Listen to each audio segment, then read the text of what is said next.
So glad you could all be here. Now we're here, obviously, to mark the passing from one era to the next for Sawyer Towers, but equally we are here to express our deep gratitude to the many people who have contributed to reaching this milestone. You know, when paths first began to have conversations with this community about Sawyer Towers, in spite of the painful events that led to the towers being vacated in December 2022, we heard something different from the people we spoke with. We heard from many longtime community members who expressed that the towers were actually the backdrop for so many happy memories. We heard the deep sense of pride that people felt for the namesake of the towers, Harold Sawyer, a decorated Tuskegee Airman who returned to serve this community in his role at the Columbus Metropolitan Housing Authority for years. And we heard the fondness that people felt for the distinctive architecture of these towers that have become an icon recognizable from miles away. So as we start this process of dismantling the towers and turning the page on the history of this property, we do also remember and carry forward with us the spirit of generosity with which these towers were built and the many happy memories that were made within their walls. And it's that spirit that guides us as we look forward to the future. And in that future we're working towards, this property will provide nearly 400 new homes for families and seniors that will be affordable and accessible for generations to come. So whether it's a longtime member of this community who wants to stay in the area as rents continue to rise, or a young family looking to put down roots as they seek out career opportunities, we hope that they'll find a home here. And we're so proud that the housing that we're creating will really be of the highest quality and an example for similar communities across the country. With beautifully built new buildings, extensive amenities, landscaped outdoor areas with recreational opportunities, and wraparound services for tenants. This community will be a paragon of what is possible when the public sector and private sector work together to create housing that is both exemplary in quality and affordable for its community, because we know that it can be both. But to create something special here, we know that we certainly couldn't do it on our own. And as I said at the start, we owe a debt of gratitude to so many of you that are here. In a moment, I'll introduce some of our most valued critical partners, but we owe our thanks to so many people, and I do want to recognize a few more of them. Our state elected officials, Representative Dontavius Geralds and State Senator Herschel Craig, who have been advocates for this effort from the start. Locally in this community, the Brownsville Neighborhood Association, led by Willis Brown and his board, that have been such a valued partner and a sounding board for us. Our financing partners at the Columbus Franklin County Finance Authority, the Affordable Housing Trust, and the Ohio Housing Finance Agency. And last, I want to recognize the teams from Legal Aid and the Community Shelter Board, who were here responding to the calls on the day that the towers had to be vacated in December 2022. With that, I'd like to introduce our first speaker, and it's truly no exaggeration when I say that without her, we would not be celebrating this milestone today. When we first came to Columbus, as we were just discussing over 4 years ago, Commissioner Erica Crawley was one of the first people we met. And she and her team at Franklin County, Administrator Ken Wilson, DCA Joy Bivens, Chief Rochelle Pride, there's so many people who have been involved in this effort. And it is really their force and just their commitment to this mission that has driven it forward and has brought this to reality of delivering housing for this community. And Commissioner, we're so thankful to you for your commitment to equality and economic opportunity for your constituents, your vision for how to create real lasting change, and your determination to see that vision brought to fruition. Thank you so much for everything you have done. Please welcome Commissioner Erica Crawley.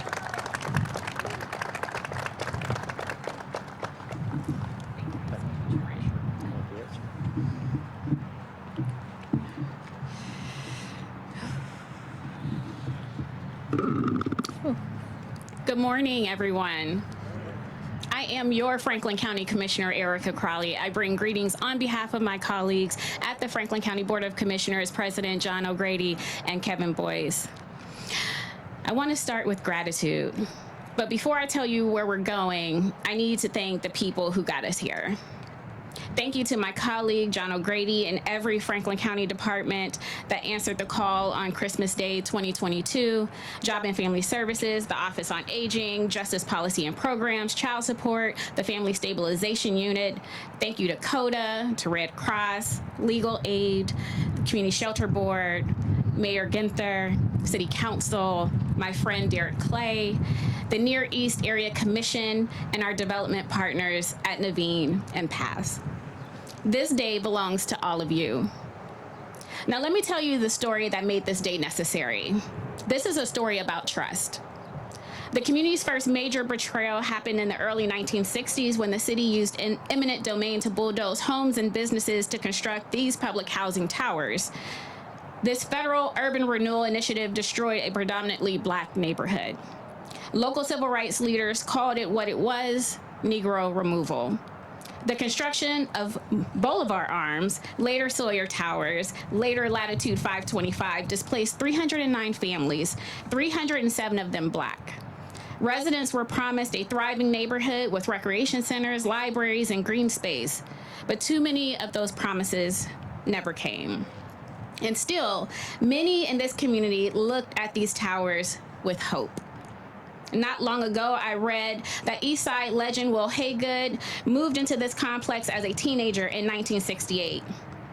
He later wrote that these apartments felt like a dream come true, replacing lean toes and outdoor plumbing with something families could finally be proud of. One of our Bronzeville neighbors, Bonzel Johnson, became known as the pride of Boulevard Arms. And another, Diana Prysock, transformed her 11th floor apartment into what she lovingly called her treehouse. Even with the strategic neglect of this building, people made homes here, real ones, and they were proud of them. The shame of what came next does not belong to those residents or our neighbors. It belongs to owners who never had to look tenants in the eye, to management companies that ignored court orders rather than fix a pipe, to years of broken elevators, mold, no heat, and no hot water, to a system that calculated what these residents were owed and decided the answer was nothing. December 25th, 2022 is a day I will never forget. Nothing prepares you to see water pouring through the ceilings of a 16-story building. Nothing prepares you to hear every elevator has failed. Nothing prepares you to watch firefighters carry seniors down stairwell after stairwell because there is no other way to get them out. Nothing prepares you for the conversation you have to have with a resident to leave all that they know because they don't have the option to stay.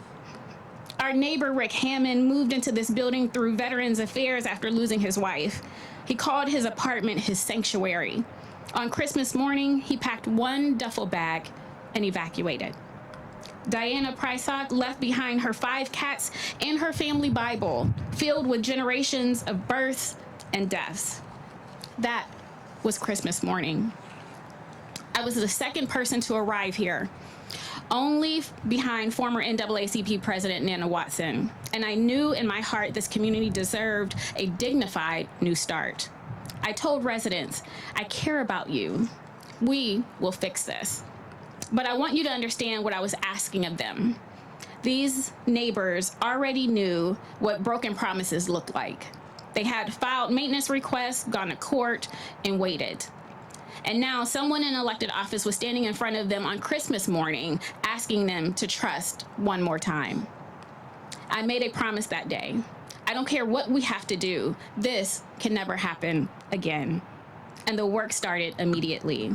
Chief Pride stayed late at Dodge Rec Center because nobody who loses their home on Christmas should wake up surrounded by strangers.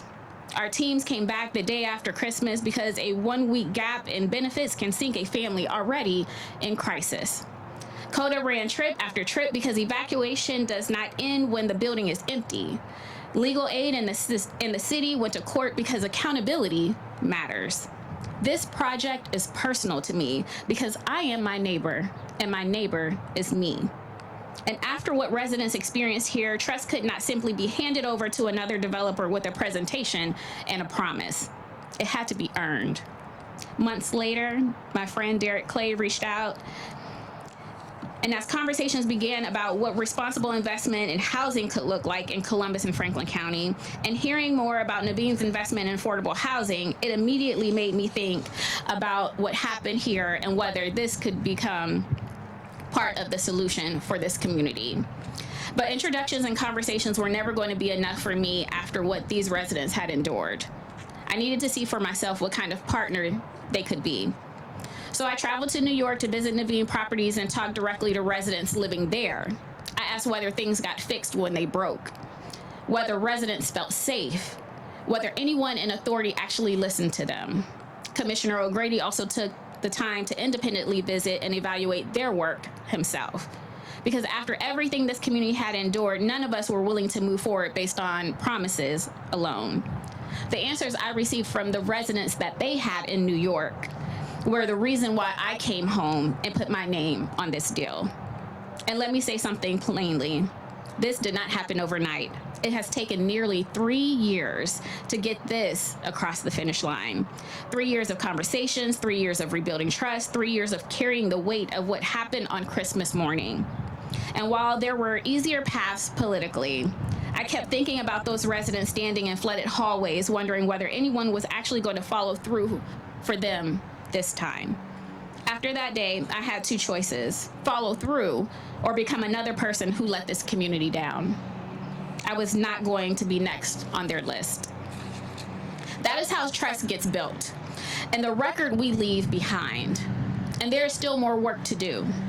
We sat down with our prosecutor's office and rewrote our development guidelines so resident protections now travel with properties if ownership changes hands, health and safety standards, code enforcement provisions with teeth and clawback provisions, protections residents can hold us accountable to long after today. Because we do not get to ask residents for faith again. We have to earn it. I cannot wait to see these towers come down. It is the last grand symbol of an urban renewal on the Near East Side, a policy that displaced 309 families and gave them promises it never intended to keep. And in the ground where these stand, we will build a renewed covenant, one residents can hold us to. On this site will stand the single largest affordable housing investment in the history of Columbus and Franklin County, 380 affordable apartments, wraparound services, wellness support, and opportunities for families to build financial equity alongside stable housing.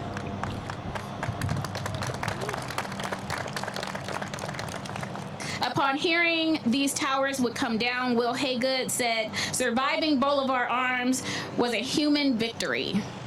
And I understand why. The resilience it took to make it home here, raise children here, and hold on to dignity while the system failed you deserves to be honored. But nobody should have to claim victory just for surviving their housing. The victory we celebrate today is different. It is not residents enduring a broken system. It is a coalition finally doing what should have been done 60 years ago. This is not a photo opportunity. It is a record of what accountability looks like when it actually follows through. James Baldwin said, "History does not refer merely to the past. The great force of history comes from the fact that we carry it within us." And we are standing on ground that holds 309 families. We are standing on a Christmas morning that holds every broken promise this country has made to Black residents and every opportunity it still has to do better. The people of the Near East Side were asked to trust again anyway. We will not waste it this time. Thank you.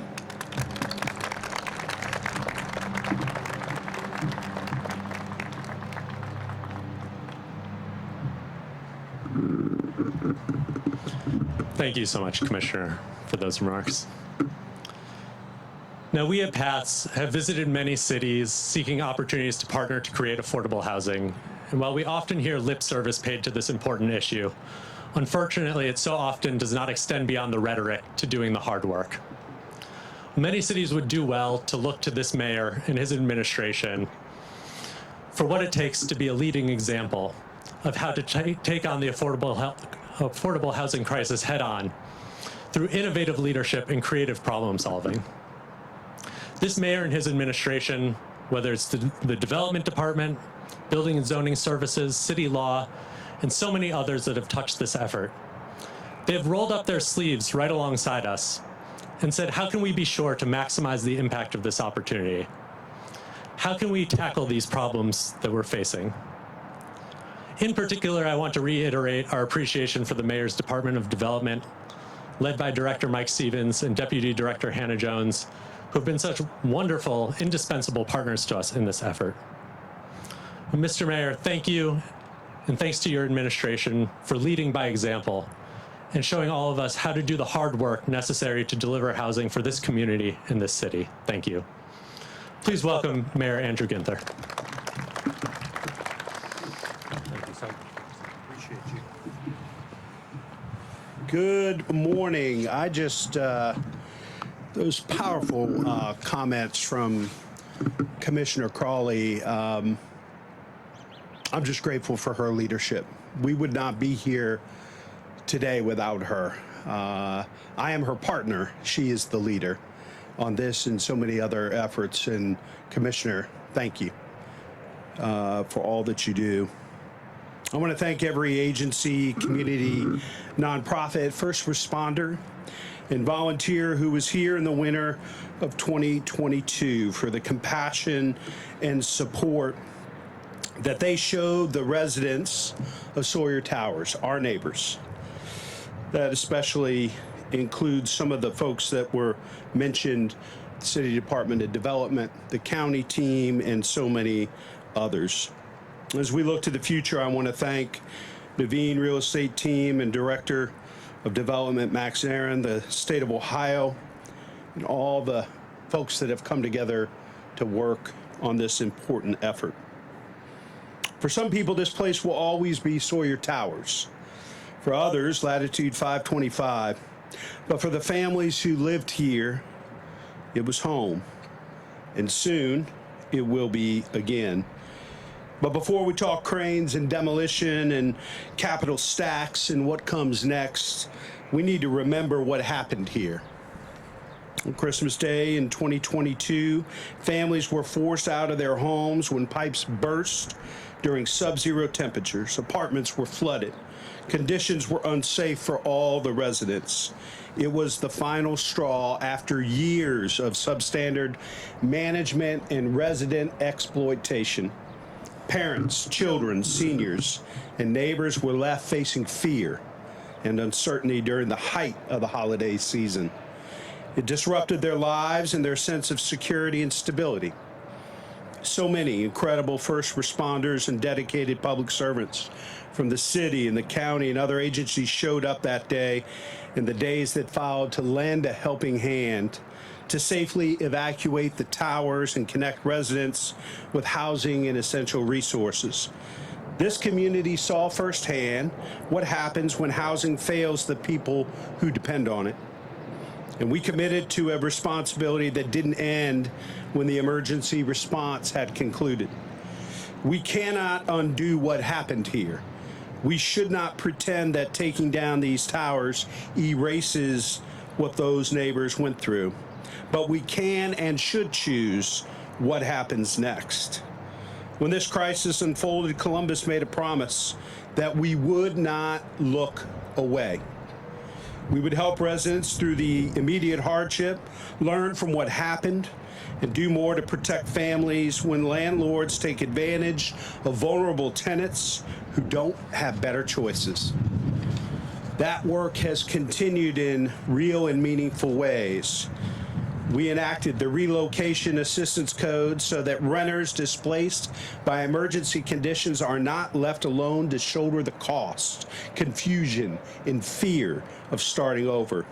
When a family is forced from their home through no fault of their own, they deserve more than sympathy. They deserve help. We created the Division of Housing Stability within the Department of Development. This team is focused on eviction prevention, housing quality, fair treatment for renters, and standing up vital tenant resources for those who are closest to the edge of displacement and homelessness. We expanded access to legal counsel for families facing eviction in the court system, and we've kept working to hold property owners accountable when the health and safety of their tenants are at risk. We also started a new rental registry so the city can better understand who is responsible for rental housing, a critically important step to move forward as a community. We believe that these partnerships and this aggressive effort really reflect more than just policies and programs. They're an embodiment of our values as a community. They're essential lifelines to a parent trying to keep a child in the same school after an emergency move, to a senior on a fixed income who suddenly cannot cover the cost of rent or a security deposit, to a working family who did everything right, played by the rules, and still found themselves without a safe place to call home. That is the human dimension of this work, and it remains our focus. These questions drive our actions and decisions to this day. Are people safer? Are they treated fairly? Do they have help before a crisis becomes a catastrophe? Today, we're applying those same rigorous standards to the homes that will be built on this site and throughout this community. That's because this property cannot remain a permanent and painful reminder of what went wrong.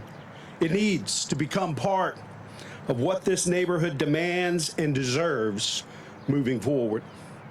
Through $17.5 million in city affordable housing bond funding and with Nuveen Real Estate, Franklin County, and the state of Ohio at the table, this site, as the commissioner mentioned, will be transformed into nearly 380 new energy efficient and affordable homes. That's 380 families, 380 neighbors.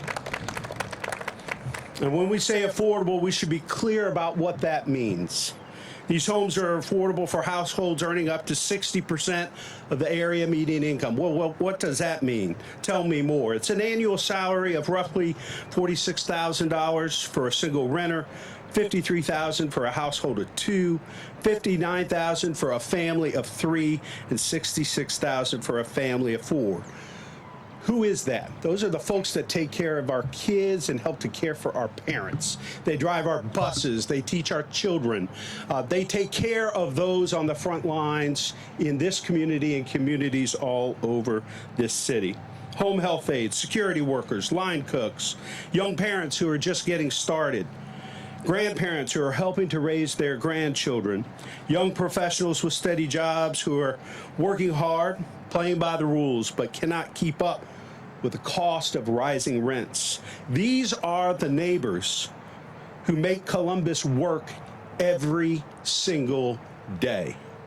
And they deserve to live safely, securely, and affordably in a city that they've helped build and continue to call home. That's why we've gone back to Columbus voters 3 times to ask them to invest in more affordable housing. Not as charity, because housing is infrastructure. Just like our water, just like our sewer, just like our roads, housing is infrastructure. And now in a growing city, we want to make sure that we stay livable, competitive, fair.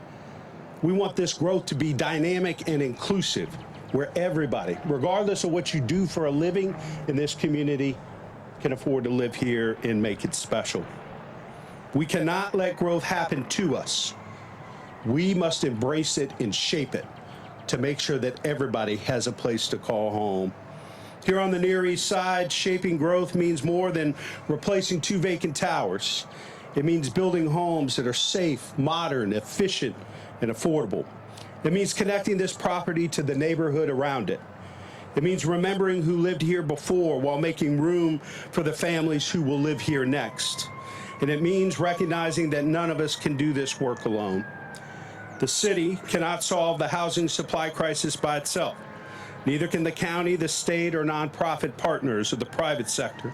But everybody can and must do something. Today is a powerful example of that.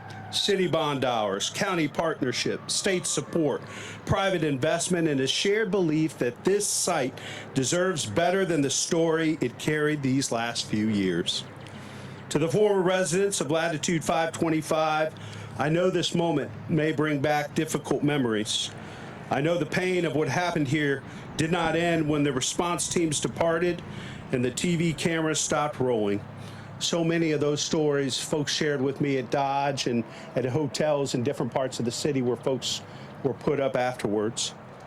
We honor what you endured, and we recommit ourselves to making sure that no family is left behind in a housing crisis. To the neighbors here on the Near East Side, this city sees the strength and pride of this community. We firmly believe that this site can once again contribute to the incredible bright future of this neighborhood. And today, as these 15-story towers begin to come down, we are not erasing the past. We're remembering it. We're learning from it. We are building something new and better together. Thank you very much.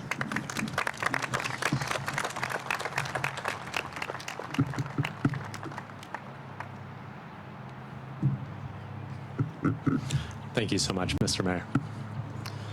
There are certain individuals whose impact can be seen and felt across the whole arc of this effort to turn around and redevelop Sawyer Towers, and chief among those people would be Councilmember Tiara Ross. In her role at City Law, she was there when the city needed to make the difficult but necessary decision to issue the order to emergency vacate these towers. She was pivotal to the process of taking this property out of the hands of the prior owners and starting the long road to transforming this tragedy into an opportunity. Now, as our council member for District 7, she has been a vocal supporter of this effort to redevelop this site into 380 units of affordable housing of the highest quality. And as chair of the council's housing committee, has been a leading voice in the city for the need to create and preserve affordable housing. Councilmember Tiara Ross, we're so grateful to you for being such a strong voice and a force for justice, not just in this process, in your community, but in this city. Thank you so much.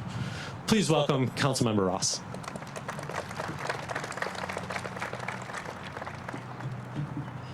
Thank you so much. All right, so I have to blame Commissioner Crawley for starting to cry because I've been crying the entire time. And it's not because of this, what this story means, but really what we endured as partners together. It's a call to action to ensure that those crises are not the only time that we are partnering together. And also a thank you for answering those calls on Christmas Day. A thank you to the mayor, because I was just a lowly city attorney at the time trying to explain to you what happened and what we needed as a community to move forward, to strengthen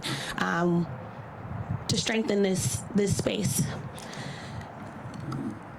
And a thank you to Heidi Carr, to my co-counsel, who tried to explain to a judge with only 9 complaints from a attorney at Legal Aid who now works for the city named Graham Bowman, who tried to explain that what we were hearing was not the full story.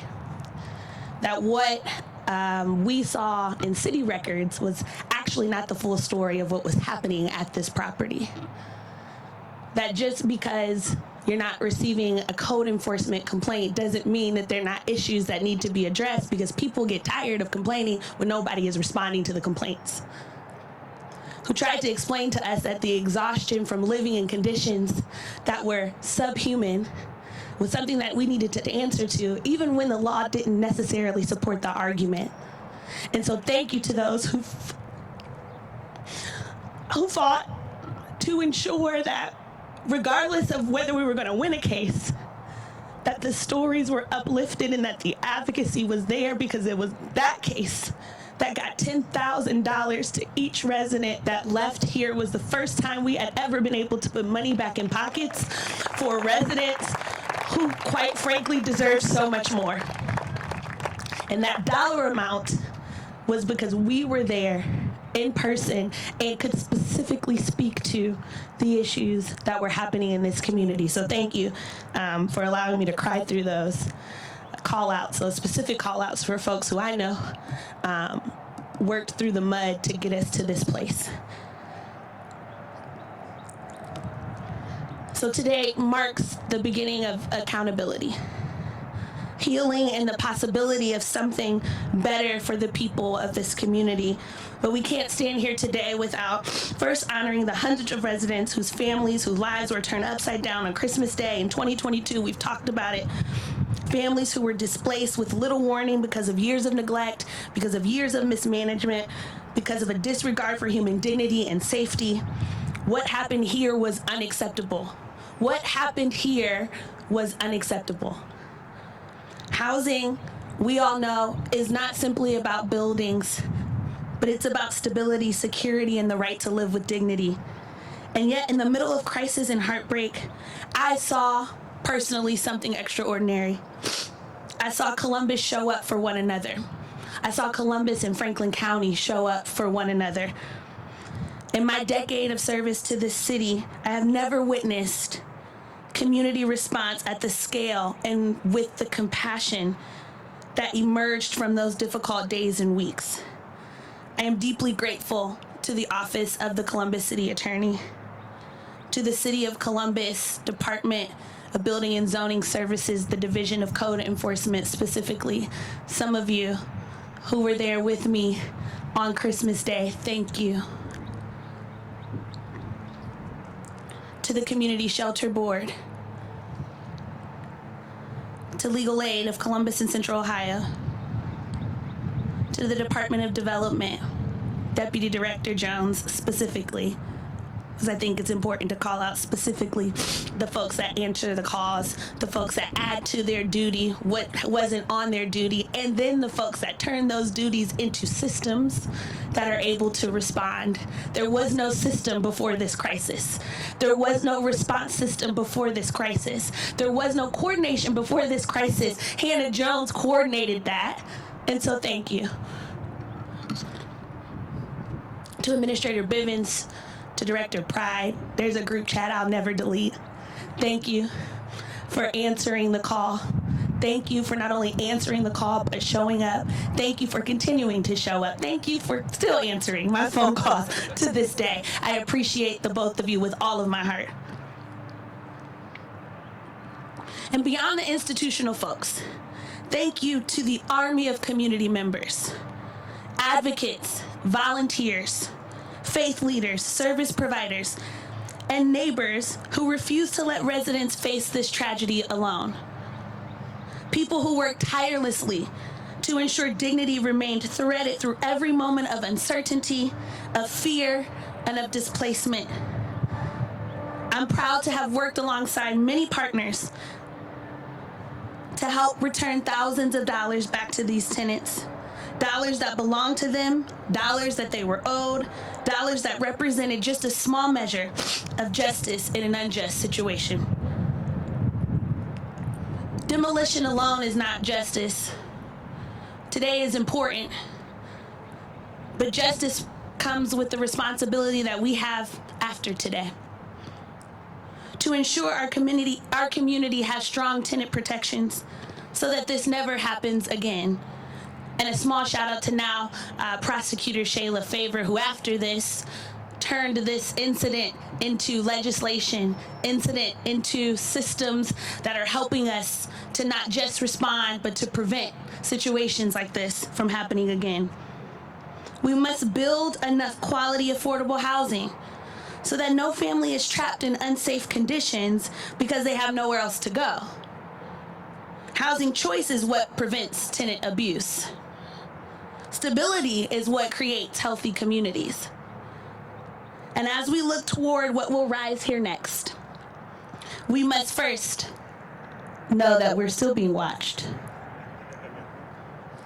And as we look to what's going to rise here next, we must also commit ourselves to a community that benefits from what comes next, but always remembers the community that got us here today.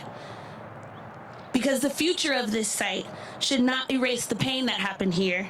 It should honor the resilience of the people who endured it and the collective action that must carry us forward. Thank you all.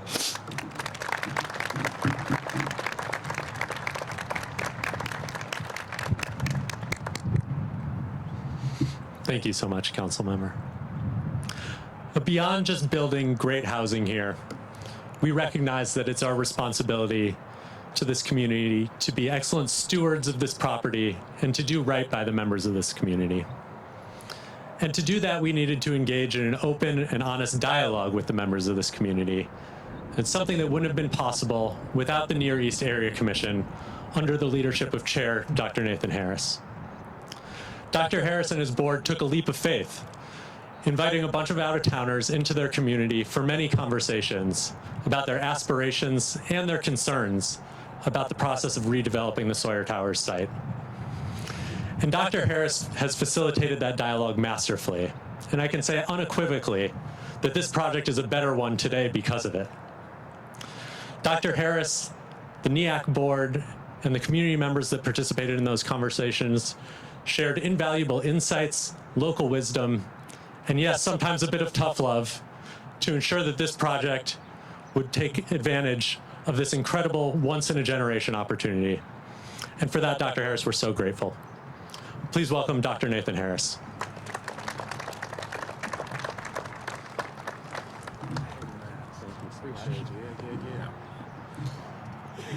We're almost to the afternoon, but I can say good morning to you. I said good morning. Yeah, there we go. This is a very interesting occasion. Simply because I'm reminded of my family moved to the Near East Side in 1939, and now standing 5 generations as a Near East Sider, and the responsibility that I have as serving as chair. It's been a privilege to serve this community, but then it also has set an example of what community and partnership can look like when it comes to talking about the future of where we are to go. And so I'm reminded by the words of Maya Angelou. She shared that you can't really know where you are going until you know where you have been. And, we gathered here today on what I'll call, sacred ground, not simply to witness demolition, but to mark a turning point. Sawyer Tower, this site holds memory. It holds stories. It holds weight of what was promised, what was endured, and more importantly, what was neglected, and even what was lost. And when these towers went up in the 60s, it began, with this promise of public and affordable housing, which would reflect quality care and opportunity. And later, when it transitioned into the ownership of CMHA, and it was then dedicated in the honor of a Morehouse man, Mr. Sawyer, in his instrumental effort of ensuring what effort in connecting legacy to public service and providing guidance on housing is what really transformed this place into a beacon and a model of what fair housing could look like here in this expanding city. But, to be clear, today is not a celebration of erasure. It's an act of acknowledgement. It's time that we pay homage to every resident, every family, every elder, every child who made life here in the midst of conditions that should have been unacceptable from the start. But we honor their endurance, we honor their humanity, and we honor the history of this place by refusing to repeat it. And so what gives this moment meaning is not demolition alone, it gives meaning to what will come next. And the Near East Area Commission has worked in collaboration with both PAFS and Nuveen to ensure that the future of this site is shaped not only by drawings and financing, but also by people, by voice, by tough love, by community vision. And that partnership matters because development should not happen to a neighborhood, but it should happen with a neighborhood. And so as these buildings come down, I was talking with Max and team earlier that this is normally my beacon of where I know where home is when I'm landing. But, let this be a place where children can discover. Let this be a place where elders can find rest. Let this become a place where families can grow, where neighbors can counsel one another, where safety is real, where beauty is present, and where community is not an afterthought, but the foundation. And history has given us a lesson. But now let's have the courage to build, to answer together. And so I hope that we will rise here from today to be worthy people of this great home I call the Near East Side. Thank you.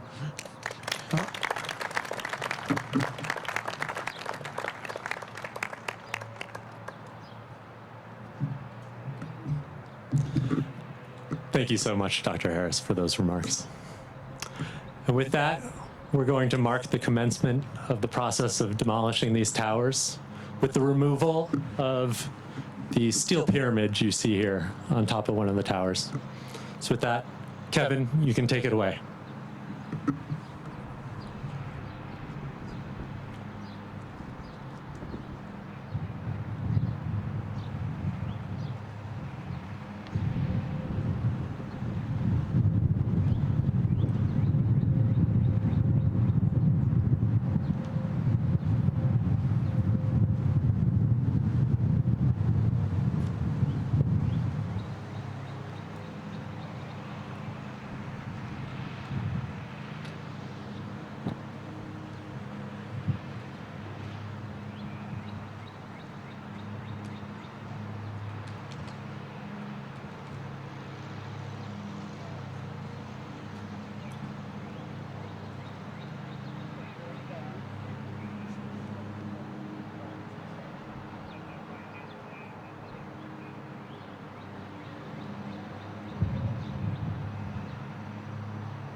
thank you all so much for joining us. Moreover, thank you all for everything that you have done to contributing to reaching this milestone.